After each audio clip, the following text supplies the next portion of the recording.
And now for a Next News special report. Buckle up, America. The political earthquake we've been waiting for has finally hit. Kamala Harris, once the chosen successor, now finds herself in a fight for her political life. But that is just the beginning. We've uncovered a shocking plot that goes all the way to the top of the Democrat Party. Obama insiders, secret meetings, and a surprise candidate waiting in the wings. This isn't just another day in Washington. This could change everything, so stay tuned for my final thought. Before we dive deeper into this political bombshell, let me tell you about something that is helping Americans weather another kind of storm. Just like Kamala is facing heat from all sides, millions are struggling with skyrocketing AC bills. But there's a secret weapon that is giving power back to the people. It's a mini AC unit that can cool any room in minutes, slashing your bills and beating those greedy utility companies at their own game. I've got one, and let me tell you, it is a game changer. Visit EasySummerCool.com or click the link below for up to 60% off. Now let's get back to Kamala's meltdown. Yes, the heart of this political firestorm, Kamala Harris, once hailed as the future of the Democrat Party, is now facing a crisis that could end her presidential ambitions. The latest polls are in, and they are nothing short of devastating for the vice president. Take a look at these numbers. Trump is leading Harris by a whopping 35 points. But it's not just a national picture. He's heading ahead in every key swing state. Pennsylvania, Wisconsin, Michigan, all leaning red. And in states like Arizona and Georgia, it's not even close. But here's where it gets really interesting. Roger Stone, a longtime Republican strategist, dropped a bombshell on social media. Stone claims that if these poll numbers hold until August 1st, the Obamas will push Harris aside for none other than Michelle Obama. But why would the First Lady jump into this mess? Well, according to Stone, it's about keeping the Obama criminal cabal out of jail. Now, you might think this sounds far-fetched, but Stone elaborated on these claims in a recent radio interview. Let's watch. We live in an incredible time. This is very evocative of 1968. President Lyndon Johnson, wildly unpopular, withdraws from the race. The Democrat Party split badly by a foreign war with a radical left wing opposing the Vietnam War. Donald Trump staging the greatest political comeback since Richard Nixon. And of course, the 1960 election always had an overhang of assassination because of the murder of Robert F. Kennedy, because of the murder of JFK, both of which reminded voters of the brutal murder of John Kennedy. So the pall of assassination was over that race. It's now over this race. We go into a very uncertain period. I mean, first of all, Joe Biden got 95% of the 7,000 delegates. The process now for replacing him is a little obtuse. First of all, it's interesting that Biden did this by releasing a letter, which he specifically said he would not be endorsing any candidate. And then literally 4 minutes later, he formally endorsed Kamala Harris.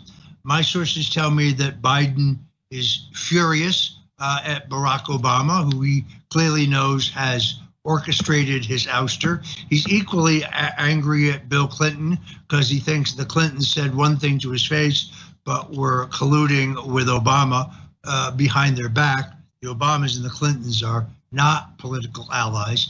Key in this whole thing, Alex, was Nancy Pelosi. Biden, in the end, would only only had access granted by the gatekeeper, Hunter Biden, and Jill Biden, both of whom were in favor of Joe's staying in the race, were Pelosi, Congressman James Clyburn. I think it's important to note that the dynamics right now are still very fluid. Nothing here is decided. Kamala Harris has tried to move aggressively to consolidate her position. She has one very strong argument going for her, and that is the $280 million that's already been raised in the Biden-Harris committee can legally be used for her campaign for federal office, whereas a new candidate could not access that money, would have to start raising money all over again, particularly at a time that the Silicon Valley wallets are starting to zip.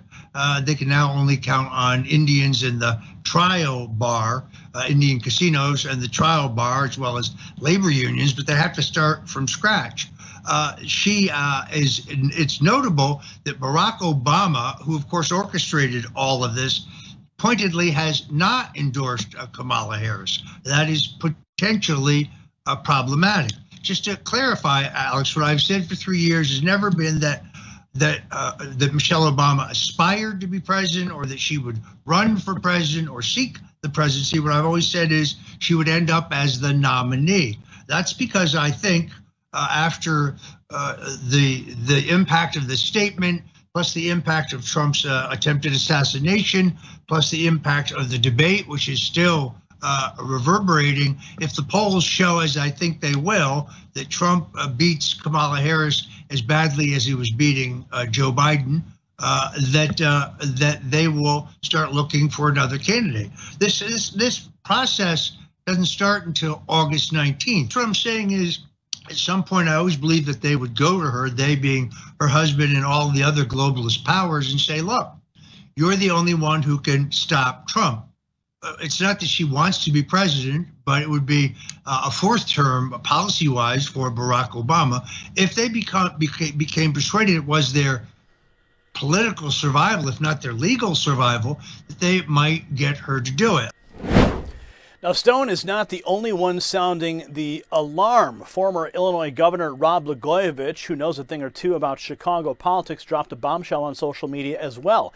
Having known Obama since 1995, he says he's familiar with how Chicago political machine operates.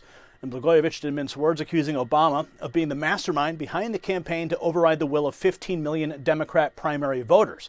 He called it classic Chicago Democrat machine politics, saying it's all about the party bosses choosing their candidate rather than letting the people decide.